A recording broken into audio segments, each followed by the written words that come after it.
they brought games with them, board games and things like that to play. And dominoes and cards were a couple of the games that they brought to play. We had two different groups from our church come over to the camp. It was about an hour away. Come over, two groups of adults, for dinner, 2 different nights. One group that came over, we had to hide the cards because they didn't believe in playing cards. The other group that came over later in the week, we had to hide the dominoes. The cards were okay, but we had to hide the dominoes because that was a sin. Crazy stuff, right? Today, we're going to use these cards in a kind of a unique way. And I want to talk to you about winning with the hand that you're dealt. How many of you have ever played poker? Let me see. A bunch of sinners here. Boy, that makes me feel so much more comfortable. What's the name of the poker game where you don't get to draw? What is that? 5-card stud. Okay.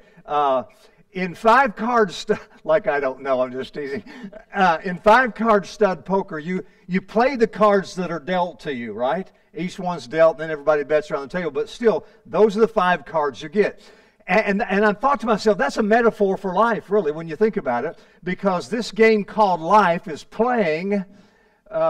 us playing with the cards that we have been dealt. In other words, there are some things that have been that have been dealt to us in life that we had no control over. You didn't get to choose your parents. You didn't get to choose where you were born. How you were born. You didn't get to choose your race. You didn't get to choose how God wired you up, your gifts and abilities, right? There's so many things that make you that were beyond your choice. They're just the cards, if you will, that you've been dealt.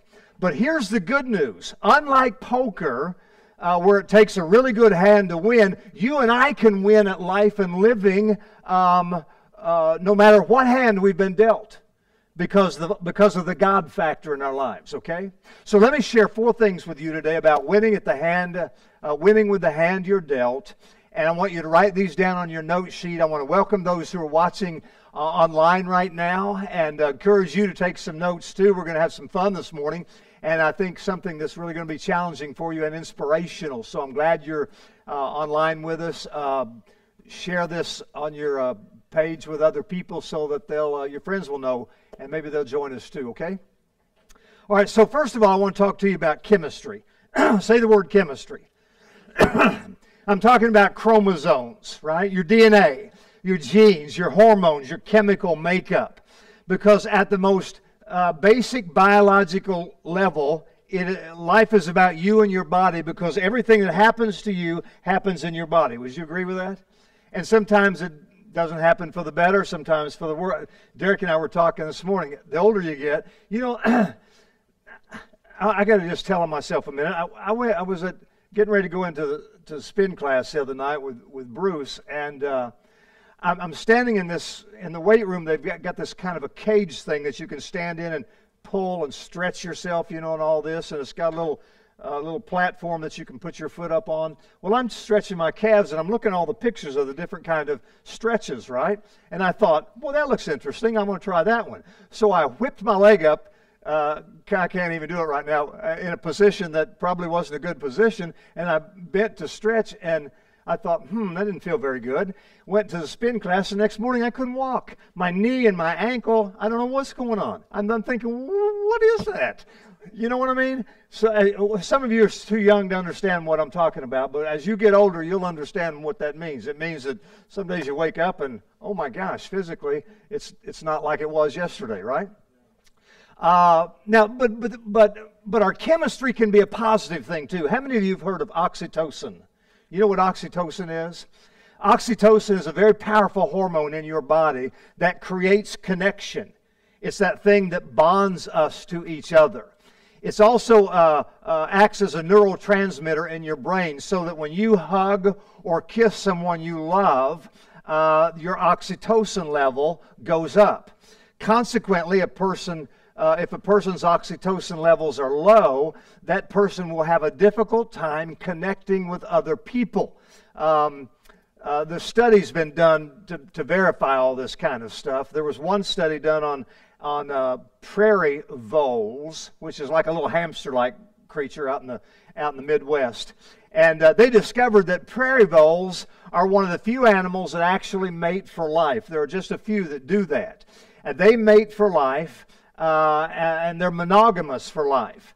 In fact, if their mate dies, they will not seek another mate. They will live by themselves the rest of their vole life, however long that is. Anywho, the study found that these prairie voles have extremely high levels of, guess what? Oxytocin. Extremely high levels. Their connection that lasts a lifetime is primarily a chemical thing. Isn't that something? And we have that same thing. When a mother nurses her baby, it's not just about the feeding. At the moment she's nursing, oxytocin is released in both her and the baby, and it's a bonding agent for that mother and child. It's mind-blowing when you think how God designed our bodies. All these incredible things that go on inside of us that we just take for granted. David was so right when he declared in Psalm 139, "We are fearfully and wonderfully made." When a couple has sex, say sex. Sex. When a couple has sex, guess what happens? It releases oxytocin in both of them and bonds them emotionally together. That was God's idea, by the way. Sex was God's idea. The oxytocin, that's all God's idea. That's why marriages that don't have good sexual relationships aren't as close as those who do, because they're missing this chemical component that bonds them together. And by the way, that's one of the primary reasons why sex with another person other than the one that is your partner is so harmful, because you are bonding emotionally to that person who is not your mate, and you will always leave a part of your heart there. Does that make sense? You'll always leave a piece of your heart there. That's why also rejection and unfaithfulness hurts so much, because sex is not just a physical issue. It is at the same time an emotional and a spiritual issue. And get this. Did you ever hear, did anyone ever tell you that you should pet your pet every day, pet your dog every day? Pet them all over. Our trainer, when we first got Roxy, said pet them all over, touch every part of the body, just pet, pet, pet, pet. And Roxy loves it. She'll come and just lay against me until I pet, pet, pet. And the cat not so much, but we pet her anyway. Well, there's something to that. Science has discovered that 20 minutes of petting Rover releases oxytocin in both you and the animal. And it causes both of you to bond with one another. So don't shy away from those kinds of things. Now, that's a positive side, but there's a negative side to our chemistry, that's for sure, because sin over the course of history has taken such a toll on the world and on humanity. And one of the results of that is our body has developed these flaws, and we have developed deficiencies. That's why, for instance, some people are born with a hypersensitivity to pain. Other people, and they notice pain very easily. If that's you, you're like the Princess and the Pea. You remember that story, The Princess and the Pea, where there was, I don't remember all the details of it, but this prince was going to marry a princess, and all the princesses that came along were, they were not the right shape. One was too fat, too thin, too this, too that. And then this one stormy night, this woman comes in and seeking shelter, and she says she's a princess, and so the queen, she put a pea under the mattress, a bunch of mattresses, and put the pea under there, and the princess laid on that, and the next morning she got up complaining that she was sore. There was something in the bed and it hurt her, and they rejoiced because only a princess could be that sensitive. I don't know why do I bring these things up. Sometimes I just don't know why I do that. But anyway, maybe you're like that. If something doesn't fit, if something doesn't feel right, you notice it immediately. It's not right or wrong. It's just the chemistry. It's the way you're wired. Other people have a high tolerance for pain. I have a son who's that way, and I've told you the story before, but when he was a little boy, he bruised, we thought, so easily and thought something was wrong with him. And we took him to the doctor and found out he didn't bruise easily at all. He bruised normally. He just had a high pain tolerance. And so while he would run and jump and climb a fence and scrape himself up and everything, and the other kids would go home crying, he'd just keep going and climb the tree or do whatever and bang himself all up, and it didn't bother him as much as it did another kid. So again, it's just it's our chemistry. Some of you were born with a low energy level. Some are born with a high energy level. If you're married to either one, if you got those two in your relationship, you got to be careful with each other, right? Because you with a high energy level are going to be, I don't mean to look over there, but you with a high energy level, you're going to be all upset with the person with the low energy level, right? That's just, again, the way we are, the way we were born, our chemistry. If you have a calcium deficiency in your body, for instance, you're going to have trouble with your bones at some point without supplements, those kinds of things. And it's just one of those things. Hormones, estrogen, testosterone. If you're low on one of those, or if you have an iron deficiency, or any other chemical, it will affect you. So why am I talking about all these hormones and biology and stuff? It is to remind us that every person who ever lives will be flawed to a degree. We will all be flawed to a degree. We just will. Because we have flaws and because we have deficiencies, doesn't mean we can't be healthy. It doesn't mean we can't get healthier. Because we absolutely can if we want to, right? I can choose to get healthier. It's up to me. There are things I can do to increase my energy, to lower my stress, and give me more strength. We can eat better. We can get more sleep. We can reduce the stress. We can exercise better. All those kinds of things. In other words, there are all sorts of things to do. It's our choice.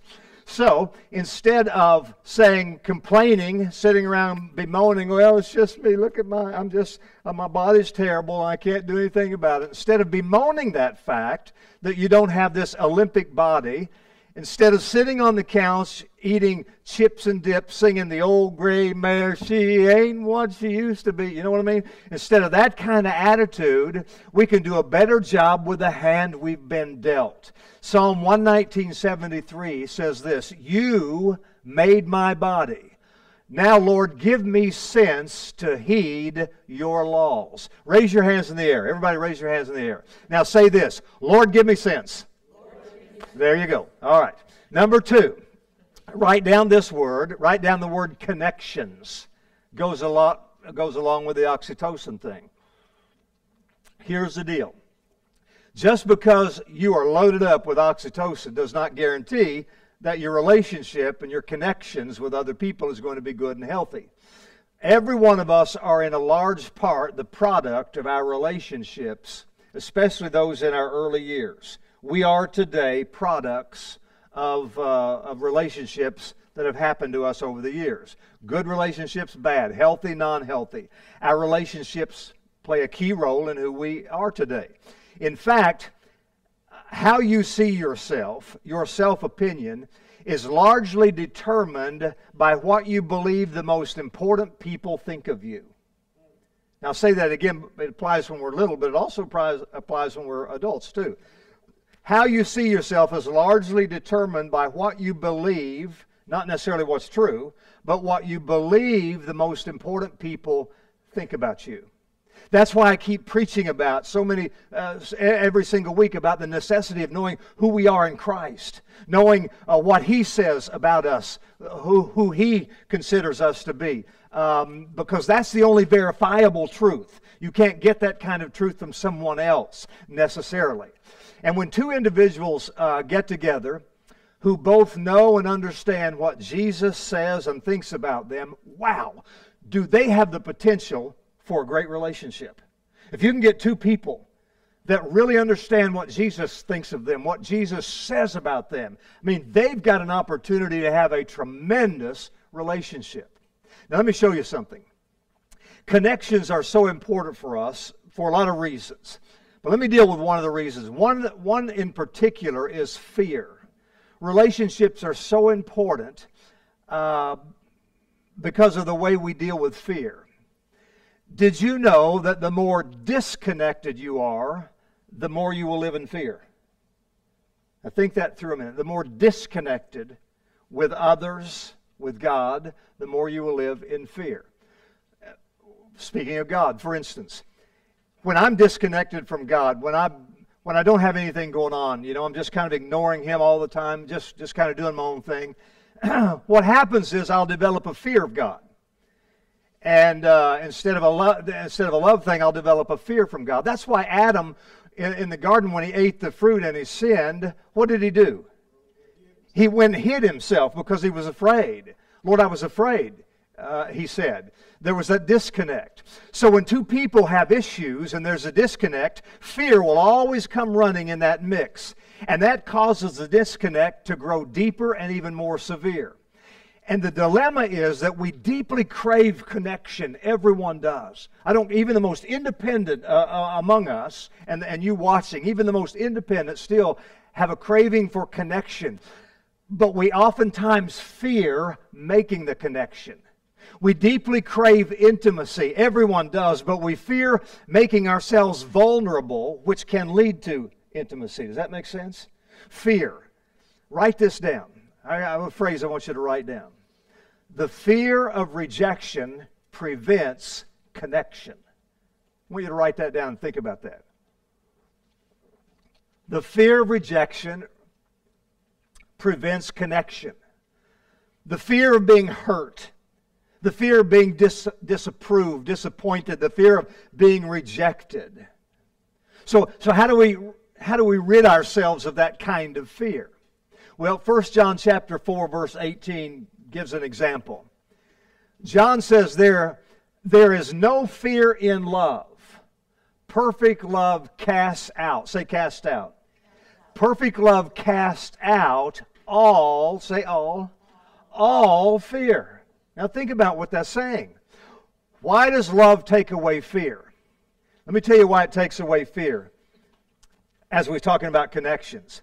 Because love takes the focus off of me and puts it on someone else. Someone else's needs, someone else's pain, someone else's hurt, whatever it might be. This is why we get uptight in social settings. Think about this. You walk into a party and you don't know anyone. I was on Facebook talking with someone last night about being somewhere where you don't really know all the people. You walk into a situation socially, right? And you don't know many of the people there. Or you know what? Even if you do know them, one of the first things that gets in your mind when you walk in that room is, how do I look to everybody else? How am I? What are people thinking about me? Do I fit in? Am I dressed appropriately? Is my makeup good? Am I zipped up? All those kind of things come to your mind when you get in there. But guess what? No one in that room is thinking those things about you. In fact, they are not thinking about you at all, most of them. Do you know why? They're thinking, what is everybody else thinking about me? Same thing. All of us do that. Self-centeredness walks into a room saying, how do I look to everyone else? How do I look to everyone else? Love walks into the room thinking, who here needs my help? Who needs a little bit of encouragement? Who needs a pat on the back? Who needs a word of affirmation or praise here tonight? Wonder how I can help somebody tonight. There's a difference. Winning at life, being the best you that you can be, involves connections. And to connect means that sometimes you have to step out of your comfort zone and step through those fears. And I know the argument, because I made it myself. The argument is, but I feel so awkward with that kind of thing. Here's another phrase for you to write down. Ready? Awkward won't kill me. Write that one down. The truth is, everyone feels a little awkward at developing relationships, new relationships, right? Sure we do. It's that unknown factor.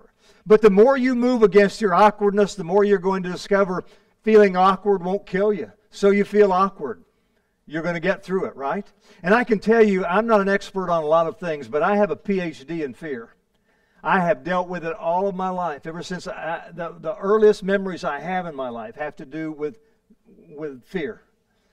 And the only way I've found to get past that, past the fear to connect in this setting, past the fear of intimacy, is just to do the thing I fear the most. Do the thing I fear the most. Now think about that in terms of your connection. You see, fear doesn't go away through logic. You just can't logically get rid of fear. Fear goes away through action. So you act against fear. You move against it, and then the fear begins to flee. You want to be like the Israelites. Do you remember when they left Egypt and they were headed toward the Promised Land, and they came up to the Red Sea, which seemed to be insurpassable? There's no way they could get across. And then here comes Pharaoh and his armies right behind them, and so they're caught between a rock and a hard place, literally. They don't know. There's no way to move. And so when you're dealing with fear, that's the kind of thing. And you need to be like the Israelites. You walk up to the Red Sea, the enemy's behind you. Here's what you do. You go, God, I'm in a no place. I'm in a cul-de-sac. I'm hemmed in here. What do I do? And God says, step in. That's what you do. Step in. And when they stepped in, the water parted. Right? Fear went away. God had a solution. Step into it. Feeling awkward? Feeling fearful about a situation? Step right into it. Don't give in to those kinds of feelings. Now, there are exceptions to every rule. If you got a snake slithering up to you and you're scared of snakes, don't step in. You know what I mean?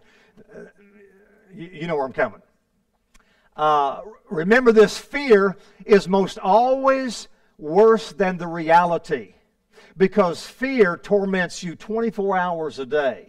Going into a party or making a connection might just last a minute, but fear is nonstop.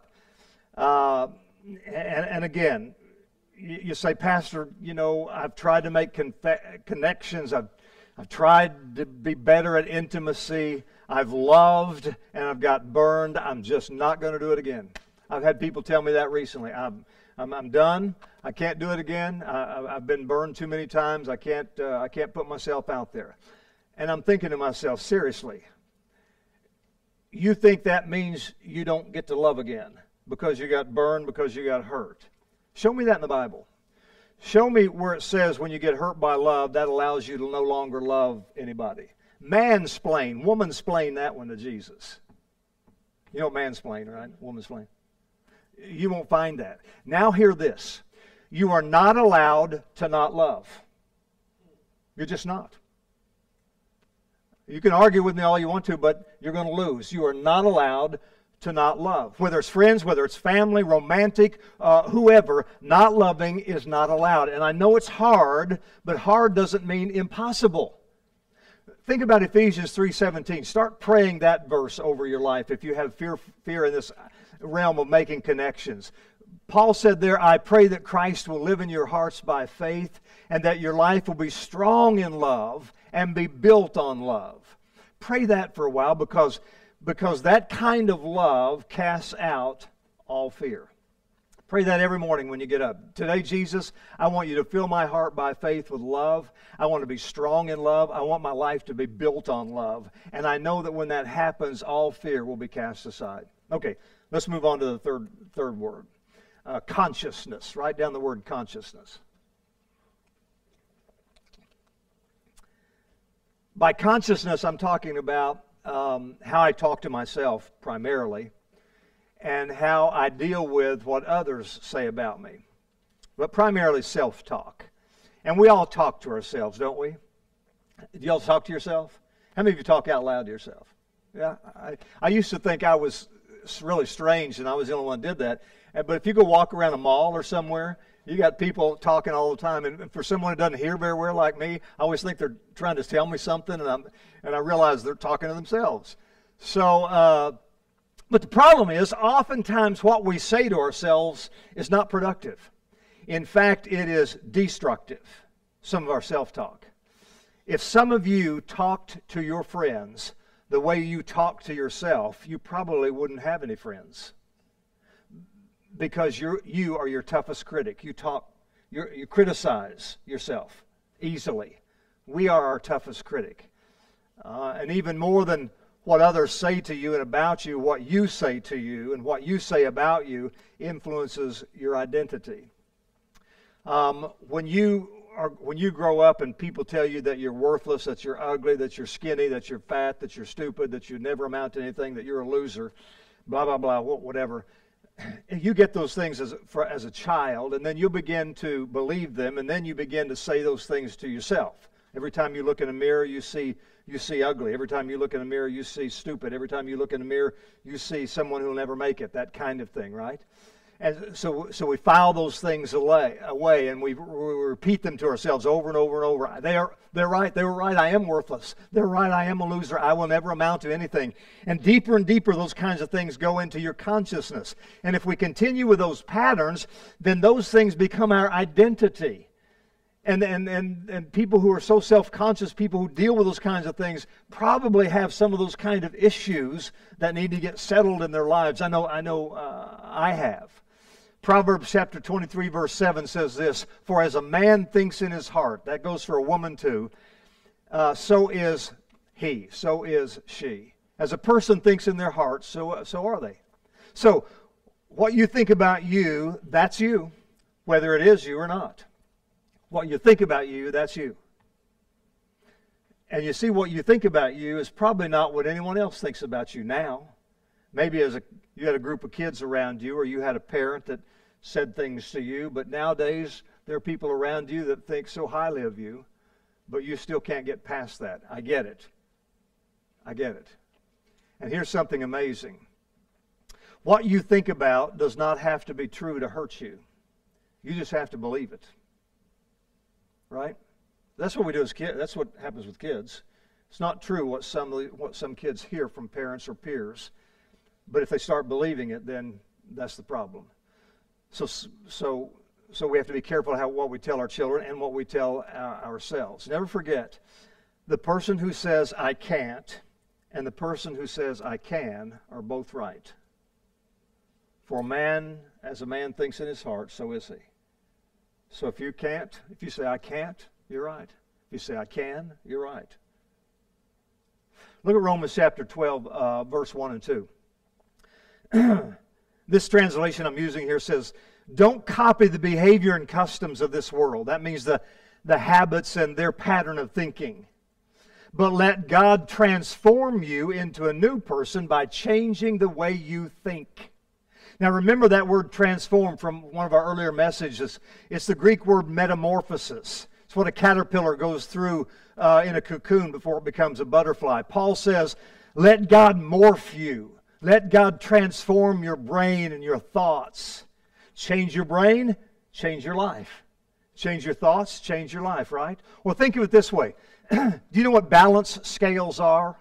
Rick, put that up there for me, will you? You know what balance scales are? There's a picture of them right there. Imagine that in your brain you have one of those right there. And it weighs all the positive and all the negative that come into your mind. So every day, the world and people around you load up one side of the scale with negative, with painful things, with hurtful things, discouragement. You're not pretty, you're not smart, you're not sexy, you're not cool. All those kind of things. That's loaded up on one side. And the truth is, if we don't find a way to counterbalance, the scale begins to tip in the favor of the negative, leading to things like inferiority and rejection and depression. So how do you change that? How do you counterbalance the scale? Well, positive thinking, I get all those kinds of things, but in the spiritual side, one of the best ways to do that is load up the other side of the scale with that which God says about you. Open your Bibles up and look for the truth of what God says about you. Read it, memorize it, meditate on it, write it on little sticky notes and put it all over your house. And guess what happens? After a minute of feeding your mind with positive God affirmations, things begin to change. And that scale begins to tilt back the other way until one of these days it just completely overwhelms the other side. Life begins to look differently. Life begins to look better. And one day you wake up and realize, you know what, I'm having more good days than I'm having bad days. I used to wake up and think I need a good day. God, just give me one good day. And now they're pretty much all good days. That's what happens as a scale tips back. And so you keep loading up God's Word on that scale, and one day those kinds of things that weigh you down, even depression, begins to lift as God restores your joy. Philippians chapter 4, verse 8, one of my favorite verses, probably yours. It says, "And now, brothers, as I close this letter, let me say one more thing. Fix your thoughts." That means intentionally focus. Fix your thoughts on what is true and good and right. In other words, you need to fill your mind with the truth, not lies. You need to fill your mind with things that are honorable, the right thing, not the wrong thing. He said, think about things that are pure and lovely and dwell on the fine, good things in others. Think about all you can praise God for and be glad about. Let your mind dwell on those kinds of things. That's Paul's way of saying, load up that scale. Fill your consciousness with the truth that comes from God. Okay? Number 4, write this word down. Choices. One of the things God did in creating us was give us the freedom to choose. No other creature fully has that choice. Fully has that capability. Dogs don't, cows don't, turtles don't. Cats think they do, but they really don't. And so God gives us this beautiful gift, the freedom of choice. And the freedom of choice is really a double-edged sword. Because while it is our greatest blessing for us as humans, it's at the same time our greatest curse because of the stupid choices we make all the time. All right? Now, I know some of you probably got to the place where you say, I don't make stupid choices anymore. And God bless you for that. I'm not going there. Here's the good news. The good news about this choice factor, you remember the card metaphor that I used earlier. Everybody's got a card here, right? All right. What's your card? Joker. What's your card? What's your card? Joker. What's your card? Joker. What's your card? Everybody hold your cards up. Everybody's got a joker. Isn't that amazing? I had to buy 900 decks of cards to find all these. Not really. Not really. They make a deck like that. Here's the good news about choices. The choice thing is a wild card. How many of you know if you're playing poker and you have, let's say you're playing 5-card stud, right? And so you have a down card, and the first card they deal you up is a 2. And you look at your down card, it's another 2. You think, that's pretty good. 5 cards, got a pair of 2s. How many of you know that's pretty good? And it keeps going around, and then there's some higher cards come out, and people are getting some pretty good hands there, and all of a sudden, you get one of these. And you're playing with jokers. Joker's always a wild card, right? Joker can be anything you want it to be in poker if you play with the jokers. So now not only do you have two 2s, you got 3 2s. And the last card, they deal you down, you pick it up, it's another joker. Now, how many of you know if you got 2 jokers and 2 2s, you're probably going to win that hand?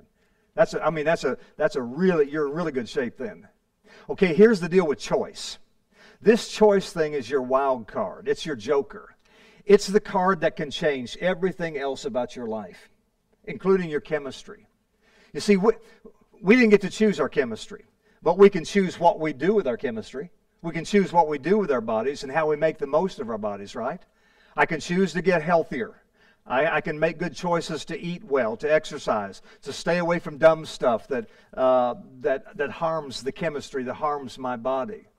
And when we're talking about other people and making connections, I can choose there too. I'm in all these relationships with people, from family to friends to church to co-workers to acquaintances, in all these relationships. And frankly, some of those relationships are not necessarily ones I enjoy being in all the time. Does that make sense? Do you have some relationships like that? It's not always a fun thing being in that particular relationship. And though I don't get to choose how someone responds to me, here's the deal. I do have a choice to choose how I respond to other people and how they treat me, what they say about me. I have an opportunity to choose how I respond to them. And I can also do that in new relationships. I can choose to avoid toxic people. I can learn from my mistakes and choose to stay away from people who drag me down rather than build me up. People who will cause me to stumble rather than people who will cause me to have victory in my life. And I can choose to learn relational skills that will help my communication. And even in my consciousness, I can't control what people say to me or what people say about me. I can't keep those tapes from playing in the memory bank in my mind. But what I can do is I can choose to stop believing them. I can make that choice. And that's a process too. That's a choice I make today and continue to make, right? But I can choose. I can choose to stop believing those kinds of things. I can choose to think differently about what others say and think about me. So winning at life with the hand you're dealt, being the best you that you can be, comes down really to that one thing: to choosing. Making good choices. And the cool thing about it is God wants you to make good choices, and then He puts His Spirit in you to empower you to make the choice. Just resting Him, trusting in Him. He will give you the strength to make the choice when the time comes. We can do that. A funny thing happened to me a couple of weeks ago. I went to Subway to get a sandwich. And I'm really pretty hungry, and I'm in line, and there's one guy there, and so I'm looking trying to decide what I want. And this fellow behind the counter is building quite the sandwich for this man. I mean, it's a foot-long thing, and he wants double meat, so he's put double meat on it. And then he wants extra pepperoni besides the double meat. I mean, this thing is just bulging, right? And he puts these vegetables on there, a few vegetables on there. And then he says, okay, give me some sauce. He said, what do you want? He said, well, do some chipotle. And he starts putting chipotle. He said, no, more than that, put it on there. And he's just running on there. He says, now give me some mayo. And he puts a little mayo. He said, no, put it on. And he just put this big globs of mayo and chipotle. And they said, okay, Thousand Island dressing. True story. He puts it on there. No, give me some. This stuff's running over on the counter. It's on the guy's shoes, I'm sure. I don't know how he ever got he couldn't even cut it in two. He had to finally mash it and roll the whole thing up. And as he mashes it, stuff's just squirting out the side. And my gag reflex is really kicking in at this point. And so I've totally lost what I wanted to buy. I'm not even hungry anymore watching this deal. But the funny thing was, he gets down. He's choosing, right? He's choosing to do this kind of thing. He's a little hefty, probably not in great shape. And he makes these choices, but then he gets down to the pay, and the guy says, "Do you want chips with that?" And he says, "Well, of course I want chips with that." And he gets chips. And he said, "Anything else?" He said, "Yeah, I got to get a drink." And he says, so he goes over and gets a Diet Coke, and he puts it down. He looks at the guy, and he looks at me. He said, "Got to make healthy choices, you know." He said, "I can't drink that soda with sugar in it anymore." And I'm thinking, man, I want to say something to this guy so bad. But I'm a pastor, and I know that would reflect on all of us, so I don't. But I'm thinking about there's choices. See, the choices. That's what I'm talking about. It all comes down to that. It's just so simple. It's so simple that it's complex. There's a lot that goes into that. Fear will rear its head up when you're trying to make a choice. Intimidation will be there. Make the choice. And the first time you make it, it's difficult. And the next time it becomes a little easier and a little easier, and then it becomes a way of life. All right? Keep your card. Be reminded that's your wild card. That's choice. That's your wild card, and it can change your life. Okay? I'm stopping. Perfect? Good. Amen. Okay. Hey guys that are watching online, glad you're with us today. Go to our website, newdaychurchbrandon.org. You'll find some more things about us as a church. We want you to be a part of our online church family. We consider you that. If you have any prayer requests or any needs or any questions, let me know. And just send me a message there, and I will be happy to get back to you and answer you and pray for you and with you about whatever need that you have, okay? And so that's it for today. God bless you. We'll see you, Lord willing, next week. All right there, guys. Let me make a couple of announcements as we have our offering, and then we'll have some good food together. Oh, boy, that knee, I'm making a choice, though, to bend up. I did good. I made a choice there.